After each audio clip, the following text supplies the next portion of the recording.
bàbá wa barrister Bilal Hussaini Akínọlá akínyìn kú oríire fún oyè tuntun tẹ́ ẹ gbà yìí chief imam of Ọ̀yọ́ state.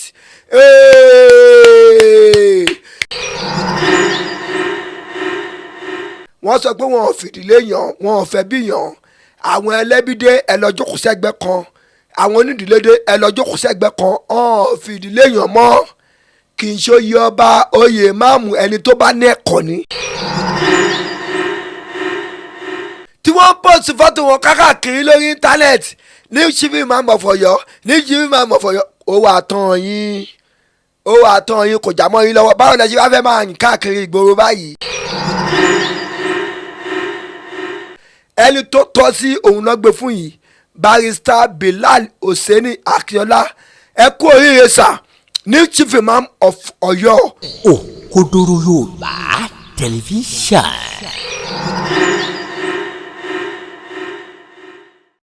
ẹ káàárọ̀ ẹ káàsán ẹ káalẹ́ ní ibi gbogbo tí ẹ ti ń wò wá ìkànnì Òkodoro Yorùbá tẹlifíṣàn ibẹ̀ gangan náà ni ẹ já sí abẹ̀yìn arọ̀yìn wípé bí ẹ ṣe ń bá wa wo àwọn fọ́nrán yìí ẹ máa tẹ̀lé wa lórí àwọn ìkànnì ayélujára wa lórí Facebook wa wà ní Cubase Master bracket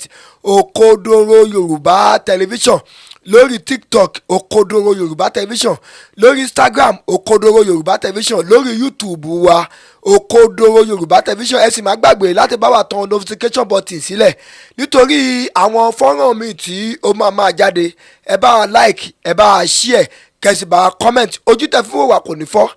etí tí ẹ fi ń gbọ́ wa kò ní di ẹ ṣeun bí ẹ ṣe ń tẹ̀lé wa ẹ̀yin èèyàn wa ẹ rí i pé ẹ̀rín láàrin inú wa dùn yàtọ̀ òun ló jẹ́ ká sáré wá láti wá mú fọ́nrán yìí láti jù síta kẹ́yìn èèyàn wa kí ẹ lè gbọ́ a kí yín o ẹ̀yin ọmọ Ọ̀yọ́ lápapọ̀ ẹ kú oríire pàtàkì jùlọ ẹ̀yin mùsùlùmí òdodo ní Ọ̀yọ́ fún ti ìmáàmù àgbà titun tí a ṣẹ̀ṣẹ̀ yàn yìí barrister Imam Bilal Hussaini Akínọlá akínyìn lọ́pọ̀lọpọ̀ torí pé ẹni re ni wọ́n yàn fún yín aṣíwájú re ni wọ́n yàn fún yín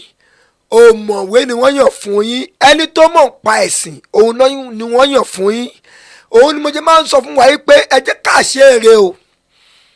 torí pé tá bá ṣe nǹkan kan lẹ́nìí tó o bá lè kó bóyá nǹkan kan ò rí ẹ ọ́ rí ẹ o tó o bá sì lò ó fege wọ́n mọ̀ pé ó fege ló lò ṣé ẹ rí gbogbo àwọn tó ń gbó kọjá yẹn tí wọ́n ń pariwo àwọn ni ìmáàmù ṣé ẹ ti rí báyìí à ń sọ fún yín pé gbogbo àwọn tó bá jó lórí ire wọ́n á máa bó lórí ire ṣe àwọn tó bá jó lórí ibú sẹ́ẹ̀tì olórí ibú wọn lọ́ máa bá gbogbo àwọn tí wọ́n jó ọlọ́tẹ̀ tí wọ́n jẹ́ eléṣù lẹ́yìn bàbá wa ìmáàmù ilẹ̀ Ògbómọ̀ṣọ́ Sheikh Dr. Tolia Yunisa Ayilara II ṣé ẹ rí bẹ́yìn wọ́n ṣe ń gbálẹ̀ àkúdárúkọ ọ̀yàn mèlè tàṣẹ pé máa ṣe pé bóyá ó ń yọ̀ wọ́n ló ṣùgbọ́n ti mọ̀ra wọn àìdárúkọ náà wọ́n ti mọ̀ra wọn gbogbo àwọn ọlọ́tẹ̀ gbogbo àwọn eléṣù lẹ́yìn ìbejì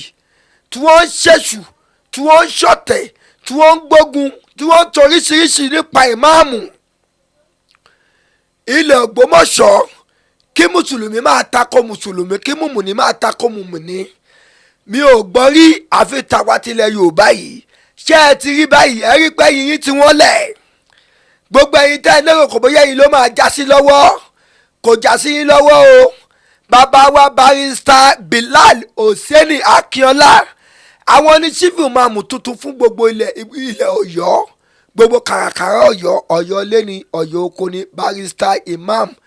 Bilal Hussaini Akínọlá àwọn ni wọ́n yàn fún wa olóríire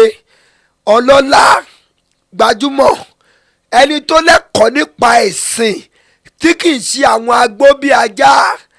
tí kì í ṣe àwọn tí wọ́n ń lo òfegè tí kì í ṣe àwọn tó máa ní tactics ní barrister Imam Bilal Hussaini kì í ṣe àwọn ní tactics tí wọ́n ń lọ fún ọgbọ́n orí social media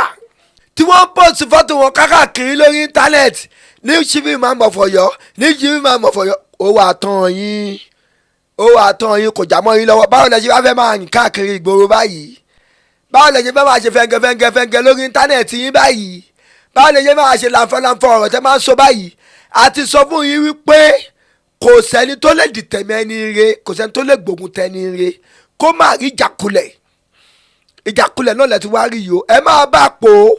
ẹ máa pẹ̀kẹ́ mọ́ bàbá wa barrister Bilal Hosseini Akínọlá akínyìn kú oríire fún oyè tuntun tẹ́ ẹ gbà yìí chief imam of Ọ̀yọ́ state congratulations ẹ kú oríire lágbára Ọlọ́run bá ẹ lò pẹ́ẹ́pẹ́ẹ́pẹ́ẹ́pẹ́ bàbá wa Bilal Hosseini Akínọlá ẹ ní lò nínú ààrẹ wọ́n sọ pé wọn ò fìdílé yàn wọn ò fẹ́ bí yàn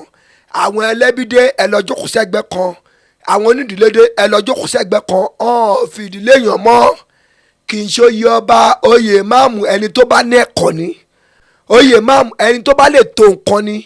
oyè máàmù ẹni tó bá lè bá ọ̀dọ́ kúlú èèyàn sọ̀rọ̀ ni oyè máàmù ẹni tó bá competent ni kàn fìdílé yàn mọ́ bàbá ìyá mi ti ṣe ẹ lọ́wọ́ bí kò jókòó sí